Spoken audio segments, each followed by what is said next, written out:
So good afternoon, everybody. We're just bringing all of the participants in for today's webinar as part of Business Finance Week.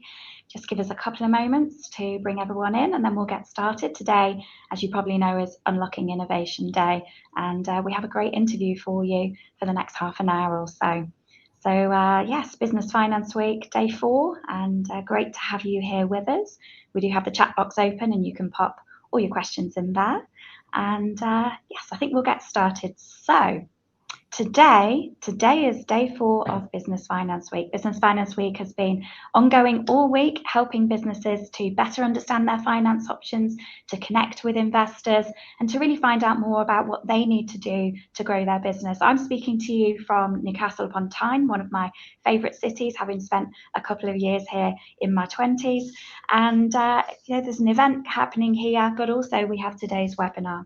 So today's webinar is very much focused on unlocking innovation. We'll be talking quite a bit about the north of England, but there will be some worldwide comments as well, which will be fantastic to hear. We're really lucky to have Robert Harwood with us today, the CEO of Slingshot Simulations, and he's going to talk to us all about how that business is developing. My name's Sophie Dell-Black. I'm the director at the British Business Bank, and we've been putting the Business Finance Week together to make sure that you have the options that you need to understand how it really helps you to grow your business. And the best thing you can do as part of this session is to get your questions into us. So I have a few questions for Robert, which we'll go through, but actually I'd like to use your questions along the way. So we have that chat box available. I'm going to keep my eye on it and bring those questions through so that Robert is available to answer those questions. So Robert, if I can come straight to you whilst the audience are sending us the questions they'd like to ask, it'd be really great to hear from you a little bit about Slingshot Simulations, what it's been doing, how big it is, how it's been growing, but also a bit about yourself as well as the CEO of the business. Fantastic. Thanks, Rebecca, and good afternoon to everybody. First of all, thanks for having me and asking me to share some of our experiences and some of the journey here at Slingshot Simulations. So Slingshot Simulations was founded in 2019. It's a spin-out company from the University of Leeds, and so that makes us just over 4 years old. And credit to the founding team, 3 academics, David McKee, Joe Leach, and Richard Kavanagh, who spanned the technology out of the University of Leeds. We probably spent 2 to 3 years really deep tech focused. And then over the last 18 months to 2 years, we've really made that pivot from the deep tech, going through the product market fit experimentation phase, and now we're really at the start of that journey into real commercial scaling. We're roughly 10 people today, and we've been able to hire despite the COVID pandemic, grow the company, and we're based in the north of England. We're based in Leeds. Brilliant. Thank you so much for that introduction. So it's obviously Business Finance Week and we're looking at finance options. It'd be really interesting to hear about your finance journey to date within Slingshot Simulations. What kinds of finance have you used and whereabouts in the growth journey have they been useful to you?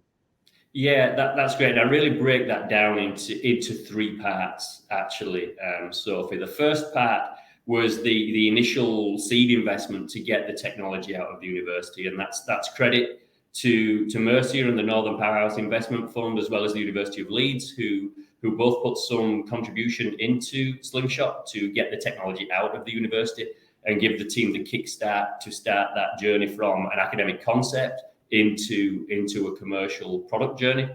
Then in early 2021, we got the second round of funding, which enabled the company to really start that deeper product market fit exploration. And again, that was a continuation from Northern Powerhouse.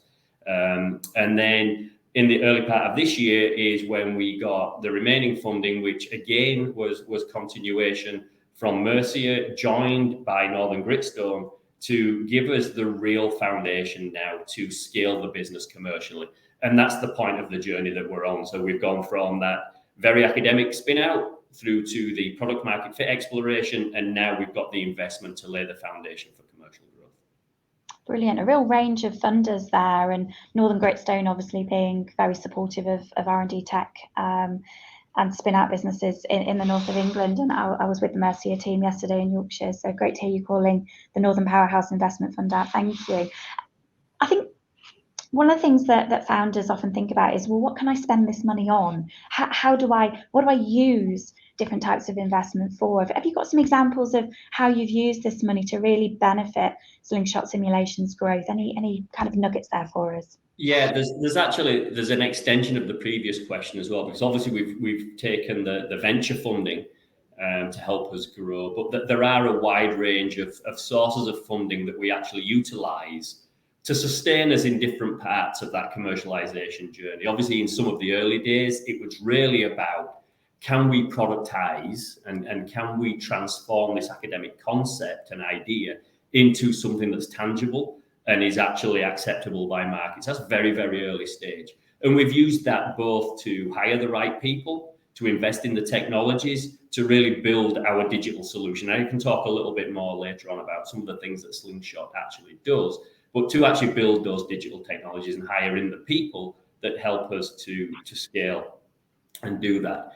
But outside of the venture funding, there are a whole raft of, in addition to the commercial pursuit that we have, the innovation funding pursuit that we have at different levels of maturity. And we've benefited from those throughout our journey, all the way from the low TRL funds, the Innovate UK projects, where it's quite exploratory, all the way through to things like the Knowledge Transfer Network, where not only is there grant funding, but there's an end customer lined up who is actually investing the funding and making that bridge between the SMEs, the innovative tech, and the actual explicit market need where somebody is prepared to fund that. And we've become, I think, pretty effective at understanding where to use and leverage those different types of funding streams to support the different elements of our business, because obviously more the innovate researchy type funding is for the ideation and earlier TRL side of things. But when we're working with the likes of the KTN and other projects, it's really about that higher end of the TRL, and that's a real avenue that connects our technology into a real market need for that product market fit validation and building those early stage reference customers that everybody needs. Yeah, bringing in the Innovate UK funding there, really very, very interesting for the businesses listening today. I used to work at Innovate UK, now I'm at the British Business Bank. Really interesting that interplay of the grant money, also loan money and equity all coming together. Absolutely. Very much that finance journey. And I like to break this myth, and I just thought I'd check if it applies to your business as well. Quite a lot of people feel that Innovate UK money comes first and then the equity money. But actually, some businesses do tend to mix them up depending on the projects that they're working on. Did you go from one to the other, or have you found it more helpful to kind of intersperse them? What's been your experience at Slingshot? I think it's absolutely interspersion, and it's horses for courses at the part of the journey that you're actually in. So I don't think it's binary or black and white. There's a role and a place depending where you are at the journey and where you see the opportunity. And I'll give you an example right now where some of the Innovate opportunities are enabling us to explore some adjacent but highly related technologies and bring them into our development agenda in a way that we wouldn't be able to if we were relying on our current revenue sources and even some of our commercial revenue sources. It gives us an ability not to be distracted, but it gives us an ability to advance some of our development that was maybe further on the roadmap. And one example of that, there's a lot of Bridge AI funding out there right now where you can start to weave in AI type technologies into the things that you're building. And there are many other avenues in related areas depending on what the focus of the company's people are focused on. But for us, it's really about making sure that you're aware of all the different funding mechanisms that are available to support you at where you are at that time. And it's not one or the other, it can be combinations of all of them.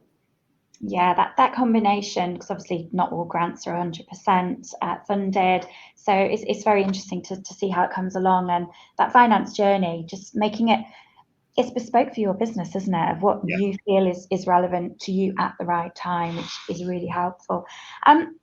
What has accessing finance really meant to the business? Really, when you come down to the nitty gritty and to you personally, what benefits have you found from doing that? Yeah, I mean, Sophie, that's a really good question, and it's certainly a multi-dimensional answer, right? From the company itself, obviously, it's laid as the foundation. It's enabled us to build the team, bring in the people that we need to bring in to the company. But some of the other things that perhaps maybe on the periphery of that, particularly when you start that commercialization journey as a small company, and you're starting to bid for work and work for company, particularly like we are, where we're very much a B2B enterprise, B2B organization solution provider, it provides that certainty and that credibility. It gives you that horizon and that runway that gives them the confidence that you've got the backing, you've got the support, you've got good people and teams behind you, so that you are a lower risk entity for them to invest in and build around. And that means a lot, particularly depending what type of business you are and what sector you're focused on. For us, that's really, really important. So having strategic partners behind us who have not only been with us for a long time, but we know are going to be with us for the journey is really important, not just for us, but it gives our customers the confidence, given the fact that we can't deny we are a small, medium enterprise with 10 employees or so, right? But then beyond the actual, the company and our customers, from my personal perspective, when I looked at my journey, I've spent the past 20 or so years working in leadership positions in high-tech software companies over in the US. And when I decided the time was right for me to think about, coming back to the UK, but also looking at the fact I wanted to be working with a smaller company, bringing some of my experiences to bear in companies that were much earlier in their journey. It was looking at where I could do that. I'm from Leeds.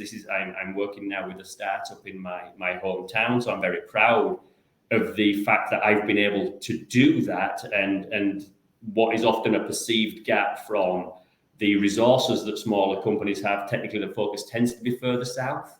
And to be honest with you, from my prejudice, that's where I started exploring opportunities. But the funding, I would say, not just for me personally, but enables organizations in the north, and that's the funding support that we've had to attract talent that is perhaps international in nature and that perhaps hadn't considered this region before as a place to call home. Yeah, really great thoughts there. Just bringing you from the US back to hometown is really powerful, isn't it? How finance has made that happen. Thank you for sharing that. Really, really lovely to hear. We have had a question in the chat box, so thank you to the entrepreneur that sent that in. I think, Rob, the question is around how your business manages that funding and makes it happen by bringing that funding in. Perhaps it might be a grant example that you talk about actually delivering that grant, and perhaps the reporting angles. Have you got any comments on how Slingshot has worked through those requirements?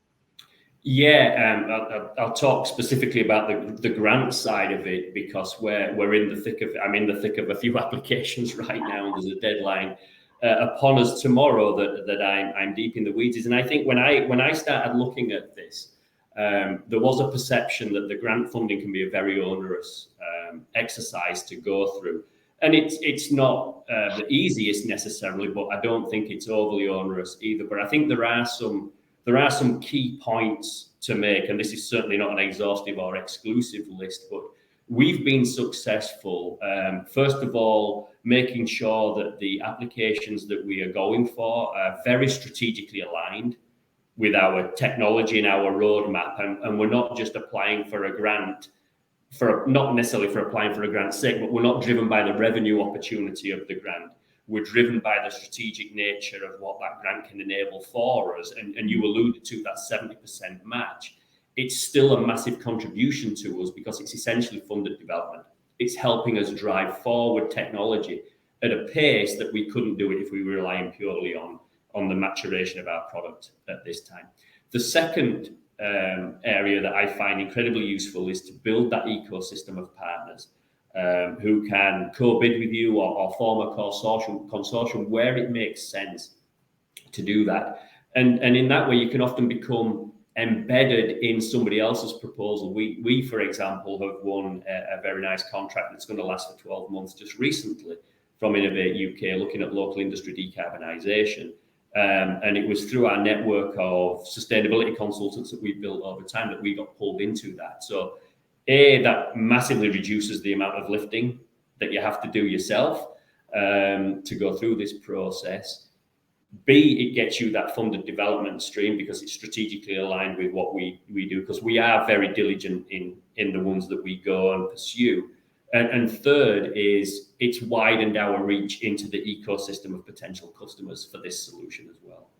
So it can take some lifting to do it, but if you do it surgically and strategically, for us, it bears fruit at this stage in our journey.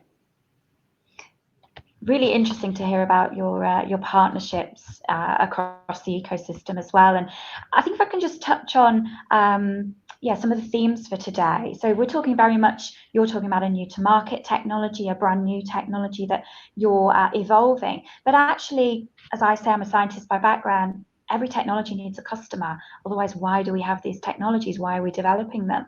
But that adoption by those other businesses, I think, is really interesting. I'd love to just delve into that adoption angle where you're working with those other businesses to help their businesses to do better, to streamline, to be more effective. What kinds of sectors are you working with, and how's that adoption going for your technology? Yeah, that's a really good question. It's actually a fantastic segue from the previous question, because I think, as everybody on this call will know, there's no better proof point for your technology and its value than either a reference customer or a reference use case that you can point to with a quantified value proposition to how you've delivered, improved, shortened something, right? And some of the grants are able to enable us to deliver that. So that's a good segue. And then that takes us into the technology that we're actually developing. So the technology that span out of the University of Leeds, we are a data science company at our core, a data science software company. And we specialize, if you have to put us in a category, we fall into something called decision intelligence. And decision intelligence means essentially bringing data together, bringing different types of models and simulations together, whether that's digital twins, AI, machine learning, and enabling that analytics to happen so that you can make better decisions faster at lower cost. That's the fundamental capability we're delivering. Where we focused is as a business is in the place-based context, so place-based decision intelligence. So things that happen in space, geographically and locally. Think of a map, 2D or 3D environment. And then very specifically, the use cases that we're focused on are what are driving a lot of the investments or the complex decision-making investments in a place-based context, which is the net zero decarbonisation agenda and helping places and regions build climate resilience. And within those use cases, there are a very wide range of potential stakeholders. Now, obviously, as a small business, as everybody on this call will know, you have to be very surgical and very focused, at least in the early days, to earn the right to scale out. So we have two primary sectors that we're serving right now. One is the local authority and public sector, who fundamentally, in many cases, own the problem of climate resilience in a place or a city, or own the policies that are going to be implemented from a net zero perspective. And we've been doing work with the likes of Northamptonshire Council, looking at optioneering, using data, models and simulations to give them really hyper-local insight into the policy decisions they need to make to get the ROI that they need, and balance that against carbon metrics, vulnerable people metrics, socioeconomic parameters as well. So again, it's bringing all that data and models together. On the climate resilience side, we've been working recently with the likes of the Department for Transport to integrate flooding and mobility. So we're delivering a disruptive, innovative tool into the market where traditional processes of data is all over the place. It's very disconnected. The models and analytics are highly siloed. They're not integrated. So it's difficult to get that holistic view, which a just transition to net zero demands. And I think I mentioned earlier that most of my time was spent in high-tech software over in the States, and very specifically the sector I was in was modeling and simulation, and physics-based modeling and simulation in heavily engineered product design and development in industries like aerospace or automotive. And when you look at the way that those organizations are delivering innovation at speed, at scale, and at much lower cost than you could ever do if you were building something physically and testing it, they're using digital tools. Very candidly, place-based decision-making is probably 2 decades or more behind the maturation of the adoption of digital solutions and digital innovation. And it's that paradigm shift into both public sector and also the ecosystem of sustainability consultants that surround them that we're delivering into market. So it's not only a very exciting time for us, but it's also a very purpose-driven outcome that we're looking for. Absolutely, lots of purpose in that environmental angle for the business. Coming back to your own business, that adoption angle, that bringing new technologies into your business, have you got an example of where Slingshot has really tried to push forward its own development internally, so that a lot of the businesses listening, that's what they'll be looking to do is to develop their own business with finance options. How have you done that your side? Yeah, that's a great question, Sophie. I'm kind of there's probably a couple of answers to this. One is, Slingshot grew up through COVID, and that was a really interesting journey for the company. When I joined them, we were in the thick of the lockdowns. I think it was in the middle of the lockdown, so we could actually get together in some way. But we hired half of the team through lockdown. So it was forced innovation, right? To think about how do you get the most out of a team? Does it have to be in office, and finding that right balance? And I don't think in any way, shape or form, A, we're unique in going through that experience, or in B, can I categorically say we have the right answer? But what it has forced us to do, and the team really enjoyed the team, we do pulse surveys on how the team are feeling on a very, very regular basis and how engaged they are. I think we've got the balance pretty good, but it's that combination of technologies that we brought in, the virtual video conferencing, the chat channels that people will use. And I deliberately refrain from mentioning names, because I'll probably get the name wrong, because I'm showing my age. As we were chatting earlier, I'm very much email centric, but it's forced me to innovate and recognize that I need to adopt the tools and technologies that I use to communicate, particularly as we have, for the most part, a fairly young workforce who are used to communicating in very different ways internally to how I am. So helping them and enabling them with the tools and technologies that they need, or what they consider to be normal that maybe I don't, has been a really important lesson for us. Absolutely, that interconnectivity of different technologies. Do a lot of my work in the chat box on the programs we have at the British Business Bank as well, so I know exactly what you're saying there.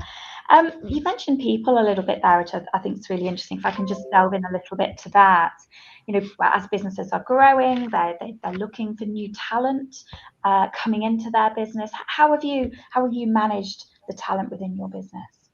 Yeah, that's really good, and there's two sides to the same coin. So we're based in Leeds. I think I mentioned that earlier. There's two sides to the coin of being based in Leeds, really. One is where we're located next to two world-class universities who have an abundance of talent in the area that we focus on: data science, and a lot of environmental work goes on as well. So it's really good for us to have that existing connection, historic legacy connection with the university. We're deliberately located in a building called the Nexus Building, which is between the two campuses. It's focused on commercial companies, but it's designed to bridge that gap between academia and university. So we have a good network. And in fact, one thing we've been doing very effectively, and with great support from the universities here locally, and I'm sure this is a model that can be replicated elsewhere, is the universities have excellent internship programs. And by specifically focusing on, we haven't been going down the undergraduate route because we don't really have the bandwidth or the time to support undergraduates in an internship in a way that a larger organization probably would. But tapping into that PhD or postgraduate talent pool has been really useful for us as a low-cost way to get some really high-quality talent, and also sow seeds for future employment for them with us as well to do that. So that's one avenue. That's one thing we take very seriously. But the one of the flip sides of the coin of being in Leeds is that it's also a very competitive market here. We have a lot of insurance, we have a lot of banking, and we have a lot of things like Channel 4 have moved here, and Sky Bet are here, some of the big employers that take a lot of the digital savvy technologists that we're looking for. So competing on a salary basis is not something we can typically do. So we have to look at that broader lifestyle, the whole package, options and so forth with the team to make sure that we can attract the right talent. So it's a complex dance, and it's certainly not easy, but there are ways to deal with it. Thank you. That competition, I think a lot of smaller businesses tend to find that. So it's interesting you saying that in a major city with student populations, graduate populations to delve into. So yeah, nice to hear the internship options coming through there as well. We have had a question in the chat box, which I'll ask Rob if he wishes to answer this, but I will also say that I will be in touch with that particular entrepreneur separately as well. They are asking around the kind of percentage company shares involved in when you're going for equity investments. When investors make an investment into the business, it's often in exchange for shares within the business. So we do have a webinar that's been delivered on this a couple of weeks ago that I'm happy to share with that entrepreneur by email. I'll get that out to you. But also, Rob, is there any comments you'd say there about how investors approach you or vice versa in terms of that coming into the business as a new investor? Yeah, our experience has been super positive with the investors that we've worked with.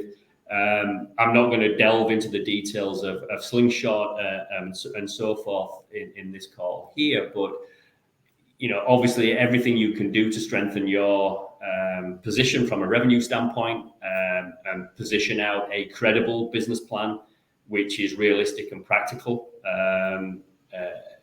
while showing a vision and ambition, but is also credible, I think is really, really important. Absolutely. Before I come to Rob with my final question before we wrap up, just want to mention, it's in the link section here on the webinar screen. I want to mention the Making Business Finance Work for You guide that we published this week. We do have electronic versions available at the link. There are some, we've worked with RNIB in collaboration to make sure that we have Braille versions, large print versions. You'll also find an accessible HTML version. And this covers things like this. How to approach investors, the kinds of things investors are going to be asking. I think it's really, really worth having a look at that. There is a double-page spread also on R&D investment. So I know we've had a couple of questions around Innovate UK funding, for example, how grants work. Rob's touched on that interplay of grants and equity. So we'll make sure we get this out to you as part of our wrap-up today. But Rob, my final question to you, if I could, is what's your one, perhaps two top hints and tips really for our entrepreneurs today who are seeking finance? What would you recommend they do? That's again another really good question, and I would say it's really the investors are in it for you want the investors in it for the long term, and you want that strategic partner.